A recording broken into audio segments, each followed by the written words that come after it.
Right, Blighty Boxing with Frank Warren and Queensbury, joined by the British and Commonwealth champion, Akeem Ennis-Brown. Akeem, what just happened there? Man, I don't know what just happened. I was having a bit of fun. I think Sam Maxwell's up in his feelings. Anytime he sees me, he gets up in his feelings. At first, I thought he was like my biggest fan. He loved me, but I guess I might be wrong here. I mean, you're a very chilled out sort of individual, aren't you? You've been here for a couple of hours, quietly sort of standing around waiting, and all of a sudden, you know, you say a few things on the microphone, and it all escalates. Well, hell breaks loose. I don't know.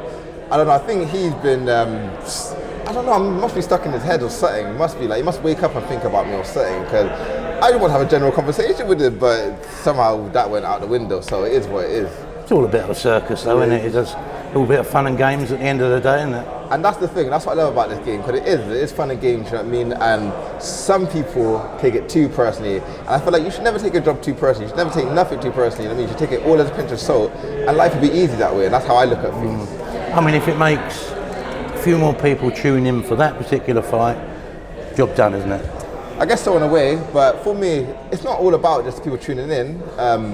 It's more about just, like I say, I just have fun. Whether people tune in or not, I'm just having fun. So, but I guess, so should you. And yeah, you know, and I guess at the same time, that will play its benefits on the fact of people tuning in. So the more people what do tune in, I'm happy with that too, because I want the whole world to see me, the masterclass that I plan to go put on, the beatdown I plan to go put on that kid, you know what I mean? Like, so, yeah, it'd be nice, man, you know what I mean? So it works either way, but yeah. Despite all of your achievements so far, of which you're wearing 2 of them, is this a kind of a breakout fight for you in terms of the TV station and stuff like that? A little bit it is, you know what I mean? Like, the public know about me, the boxing world know about me, but I guess they don't know how real I am, you know? So I guess for this, and this is why I take hard fights like this, because it's like, they can't deny me after this. They can't deny me after first defense. I didn't have to take a defense like Sam Maxwell. I could have taken a defense of any easy other person, but I chose a Sam Maxwell because, I don't know, I like a challenge as well. I think I would like a challenge, yeah. This will be the breakout fight because I want to beat a good opponent and out myself to the boxing world in style. So I think he's the perfect person for it. He's got that GB thing going on, isn't he? Unbeaten, a little bit of a puncher. Yeah. So I mean, it kind of ticks a lot of boxes. Yeah, definitely. You know what I mean? So there's not much they can say. All the other people I beat before, all the people, they try to pick reasons why, he's not too good, or he's past it, or this and that, and they try not to give me the respect, the boxing world.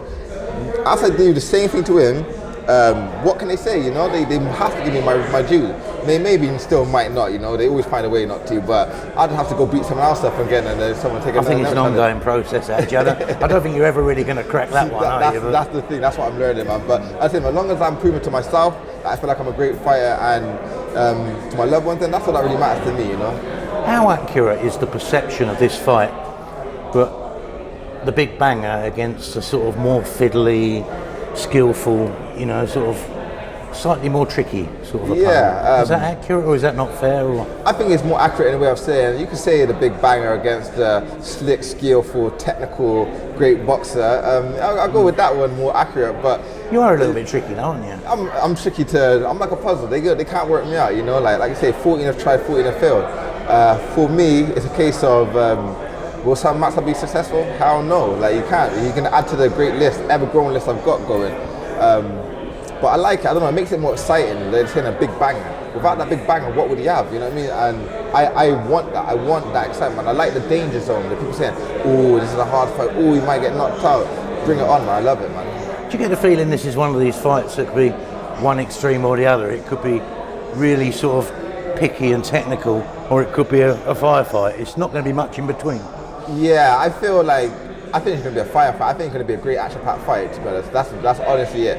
And what I mean by that is a case of, the reason I picked Sam Maxwell because I know he'll bring it and give the fans what they want with me too. But then I think you're right in a way when you're saying it could be one or the other. And the only reason I say it could be the other way is if the real Sam Maxwell don't turn up, you know what I mean? Like he said, like he could give it all that out there so he could do with this and that, yeah. A lot of people do, but when it comes to Showtime, yeah, they don't really turn up. So in that aspect, then yeah, it could be the other end and maybe be a boring fight, you know what I mean? I'm gonna do my part, but I don't think it will be. I think I'm taking his word for it. I'm taking his word that he's training hard, he's gonna come bring it. I'm gonna have to still just douse him out like a hot fire still, you know what I mean? Just cool him down. But regardless, at the same time it can be entertaining while I do it, you know? Have you been waiting for a shootout? I I've been waiting for just a great action-packed fight. You know what I mean? Like a lot of these fights, they turn out like they're great fighters, great people, but the way I go about my work, it kind of is one-sided. That makes sense. People then say, easy fight. Well, it's not easy fight. It's just I make this look easy. You know what I mean? With Sam Maxwell, I don't think, maybe, who knows? Like, I feel like it might still be the same thing, but then a part of me feels like, if, like I said, what he said is true, then we should have a great shootout, you know what I mean? A great action-packed fight from round 1 to the end, however long it goes. Just finally, how much does Gloucester get behind your career and your achievements? Yeah, man, I love my city. Gloucester, they, yeah, man, I don't know. There's no city like it. They all get behind their own. They all support. It's a great city. There's so much talent in the city as well, from all range of different things. But it's such an unknown, quiet, small place in the middle of nowhere. So it's lovely, isn't it? Yeah, that's what I like. You know what I mean? Like, it's not like a big city like this, but at the same time, it's small, quiet. Like, it's still a city, but a small city.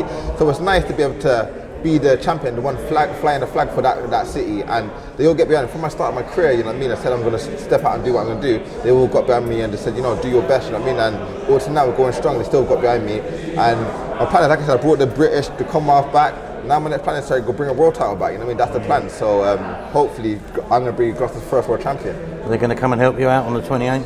Yeah, they're going to be there loud and proud and force, man, you know what I mean, like, I can't wait. Like, that's the best thing about this as well. We've got fans back, man. Fans back. This is going to be big. Hey, everybody, make sure you tune in. 28th of August. Great Ashpack fight. You lot do not want to miss this year. From really big rival Akeem Ennis-Brown, Sam Maxwell. We're going to put it all on the line. And 255 points on the line. What else do you want? What else do you want, man? But yeah, fans being there going to add that extra spice. And it's going to be great, man. I can't wait. Just the thing, you've made security very nervous. They keep pacing around, so keeping an eye on you. Yeah, well, I don't know if they're trying to protect him from you or you from him. I'm not quite sure. You know what? I make everybody get their money's worth in it, so I'm making sure they're doing their jobs now. You know what I mean? So, but now the security's been great here already, man. They've been cool guys and that. You know what I mean? So I'm going to tell them that they don't need to worry. You know what I mean? They can chillax. You know, it's not that showtime's over, so it's all good. You know. It's lovely to meet you, sir. Yeah, you too, my brother. Thank you. Care, Appreciate it. Man.